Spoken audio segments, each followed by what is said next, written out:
Ward 7 मधील मराठे mill रोडवरील रस्ते गटारीचे अर्धवट काम त्रासदायक. दुचाकीस्वार थेट गटारीत जाऊन जखमी. महिन्यात दुसरी घटना. ठेकेदारावर गुन्हा दाखल करण्याचा इशारा.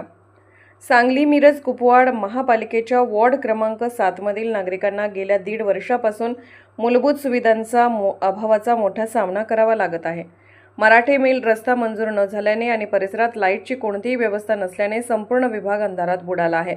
महापौर, उपमहापौर आणि नगरसेवक या तिघांचे प्रतिनिधित्व असूनही वॉर्डातील विकास कामे रखडल्याने नागरिकांमध्ये तीव्र नाराजी आहे. रस्ता गटारीची कामे अनेक महिन्यांपासून उकरूनच ठेवण्यात आल्याने नागरिक आणि वाहनधारकांचे हाल होत आहेत. अर्धवट, निकृष्ट आणि असुरक्षित कामामुळे शुक्रवारी एक दुचाकीस्वार मोठ्या खड्ड्यात पडून गंभीर जखमी झाला होता. त्यानंतर आज दिवसा देखील दुसरा दुचाकीस्वार तोल जाऊन थेट खुल्या गटारीत कोसळला. स्थानिक नागरिकांनी धाव घेऊन त्याला बाहेर काढले. 2 मोठ्या अपघातांनी परिसरात भीतीचे वातावरण निर्माण झाले आहे. जर मोठी जीवितहानी झाली असती तर जबाबदार कोण, असा संतप्त सवाल नागरिकांनी प्रशासन आणि ठेकेदाराला विचारला आहे. काम तात्काळ पूर्ण न झाल्यास ठेकेदारावर गुन्हा दाखल करण्याचा इशाराही स्थानिकांनी दिला आहे.